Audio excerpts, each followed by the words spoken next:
Welcome back to another episode of the 12 Steam Podcast when we talk about chapter 1153, Birth Loki. Now, this was a coincidence. This was not on purpose. I just so happened to have on a Loki shirt and went from there.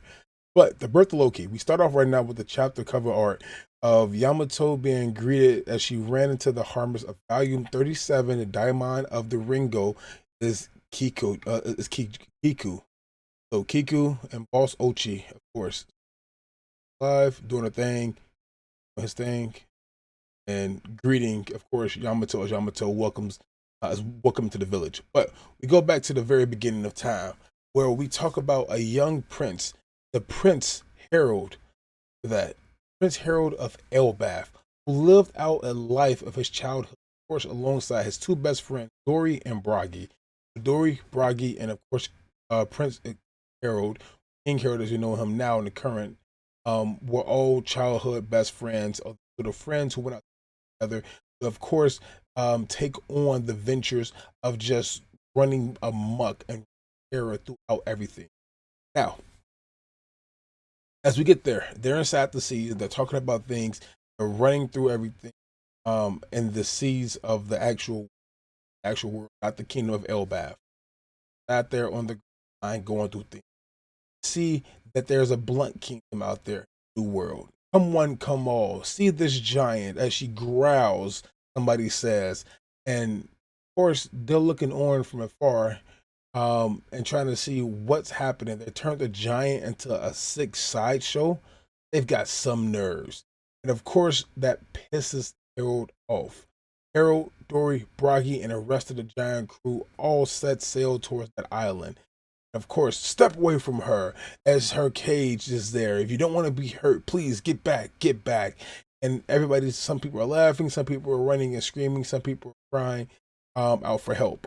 But they get there, and of course, Elbaf is no joke. Elbaf is not going to be laughed at. So now, who's going to stop us?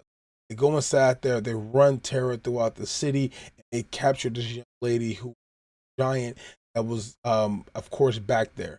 And as they captured her, they get her up on the ship, they bring her back, they say, hey, come back with us, no need to thank us at all. I am the king of Elbaf. I am King Harold. And just like that, as he says himself, he gets slapped right in the face by the woman who he just saved. Everybody looks on, he looks on like, wait, what the heck just happened? Why are you slapping me? She says, turn your ship around. I had to go apologize. So many of the people back there were hurt because of you all. And Harold says, are you insane? And before he can finish anything else out of his mouth, he gets beat upon. Because that tiny kingdom of humans, that tiny kingdom back there, were people who helped and saved her.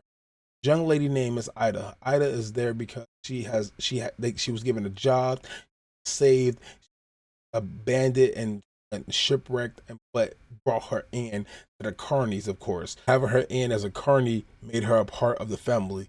She wasn't a threat towards them. She wasn't being stopped and slaved by them at all. It was all part of the show that they were putting, of course, the kingdom of Blunt.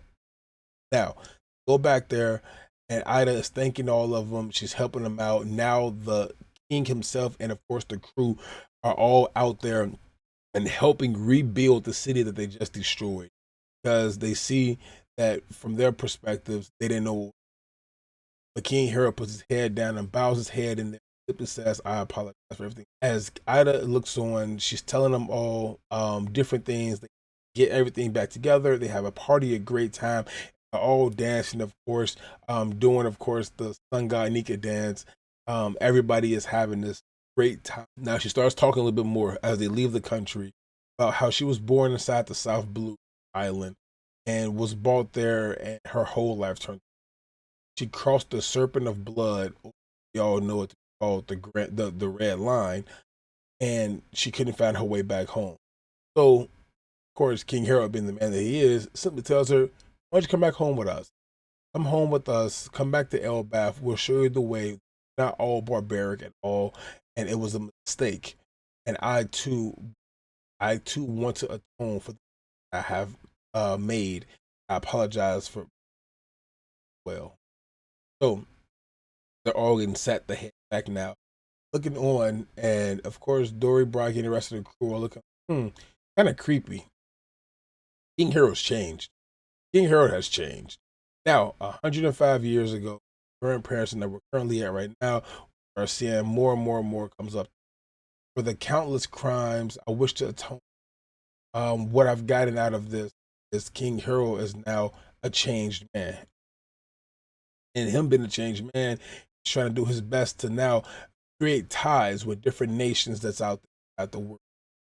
See the King Jarul, Chief Jarul is looking on, as well as another. Of course, I'm assuming it'd be the former King Harold, of course. All looking on now and saying, that's interesting. Harold, no, Elbath is blessed with good luck. Luck they're blessed with because they're going out and sending diplomats back and forth because they're going out there and creating friendships and creating deep relationships with different nations that's now going on. King Harold's up all night writing down different things. Ida is knocked out right next to her, but now have a young child who 81 years ago in the current state that we're in right now, 81 years ago inside the born to this nation, and no one knows just what is going to happen to this child because this child was born by somebody who was royal blood and non-royal blood. So now it's forbidding to happen. Cannot have this happen. The nation cannot let this settle because of some of the fact is that we need to have a a full-blooded prince from the land of Elbath, of course, with ancient giant blood to them be born in order for them to take the throne. So, with that being said, Ida and of course the baby, y'all know the Rodin, has to now go out and live a life inside the eastern country, right? What they call it, the fisherman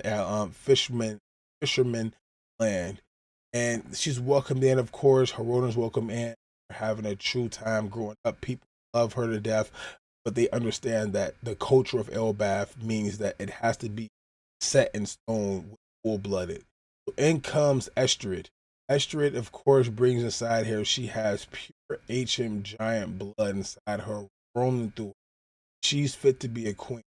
But she kind of comes off as somebody who only cares about, I want to say, money and things that involve strictly just her living this this facade life. Now, she does this because some of the fact is that she tells people, hey, bring all the treasure from the treasure throne to the room. This is the new horse that we have inside here. There's going to be for you to ride around with King Harold to bring you great luck. This is also something that's going to be done for anything that's luxury is going to be. Now, 70 years ago inside the past, we go a few more setups. So now we're up to 11 years we moved up 11 years from, of course, King Harold being Prince Harodin being born. We not really a prince, but he is still a prince because he is the king of the son of King. But he's not a prince because he's fully full blooded. Um, Now, with that being said, 70 years ago inside the past, we're going through still it's difficult. The season made things difficult to make trade between different islands that the things have gotten out of control. Elbaf skilled navigators, of course, are envious, or people envy them because they follow a certain thing called the pole star. The pole star is the star that's to the north and always to the north. No matter where they're going, it's going to always be that direction. They're giving out their directions, knowledge towards people of the regular lands and telling them which ways to go and how to do things. Now, King Harold is back. He's telling stories about how he met a mermaid king and he went to these fishermen people. How fishermen, everything in the bottom in the ocean, of course, is either fishermen or some form of fish blood going into. They all live there, and it was a daughter born to the king that they have down there, and this daughter name was, of course, Neptune. Now, the Neptune, she was down there for all creatures. She did a wonderful thing with it. She was born to them. He got to see an actual. So going on, making sure that he is making connections towards the rest of the world still, and putting everything inside his own perspective of like, hey, this is what's actually going on. It's a pretty cool thing to see. But outside of that, you see that back on Elbath years ago now, so moved up a little bit more. Or 7 years out from King Harold's Summer Stories, a baby is born. And the baby is born to Estrid, which means this is now the actual prince of Elbaf. But this prince is born, has demonic horns popping out of his because ancient giant blood. Know that the ancient giants have horns inside there. This baby looks like a little devil. Um, but she simply is frightened by it. Estrid simply says, "That's no son of mine. It's horrid. I must disown it, get rid of it, banish it away, tarnish it. This baby right here is no blood of mine, but he is royal hair still. No matter how she looks at it, she may be just who she is because she's after luxury lifestyle she wants to live, but this baby is royal blood, the full-blooded ancient giant blood as well. This is how the babies come out. They have horns inside there. They have the regular things that go on inside the world that's just broken off, of course, because they want to distinguish themselves between certain clans of the giant race. You have the giants and you have the ancient giants. Ancient giants, of course, are born with horns. The horns are just broken off that way that they can they can all become one, basically. But she said, just tell people I had a stillborn. This baby is not mine. Get it out of our sight. This baby will bring, of course, unfortune to everything. This is going to be the demise, the demolish, the downfall of Elbaf. This baby is no baby of mine. And of course, this baby right here will be the reason that King Harold dies, because it's a prophecy and that King Harold will one day perish to his son. Now, that being said, come down to it, we see clearly that, of course, the baby is going around, and of course, Ida is like, "Hey, you want to see your baby brother?" And she's telling this to Herodin. Herodin's like, "That's no brother of mine," and goes, "Oh, you're so sweet," and kisses him because he thinks that because Ida didn't have it, they're not brothers. So Herodin has already so much hatred um towards Loki, crazy. But what happens now? The Queen Estrid, she falls ill. Things start happening bad for the underworld. And the underworld may be where Estrid is from. Because when they bring up the underworld, she simply looks on like, "Hey, what's about the underworld?" And she has a look on her face. Oh, okay, my bad. Let me not speak about that anymore. But all of the misfortunes apparently that this world would face of Elbaf, known as the Loki's curse, and she's putting it out there inside the world.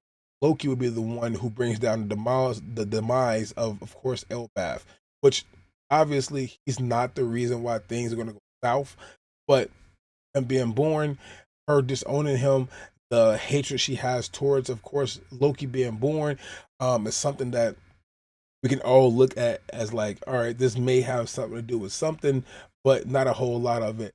Will be interesting to see is how he lived out his life, because we look on at the very last panel in the chapter, and it is a young version of him, then young version of Loki, of course, standing there with a mace, with his weapon inside his hand, and he's looking on into the world with flames or fire or something as destructive behind him. Not to mention, King Harold was the same exact way. Not just King Harold, but also Dorian Bragi. Dorian Bragi going around causing a muck. Before, of course, they became more of a people after their 100-year battle. But and Bragi were the same exact way. Harold told them, "Hey, if they get too out of control, I'll roll them back in."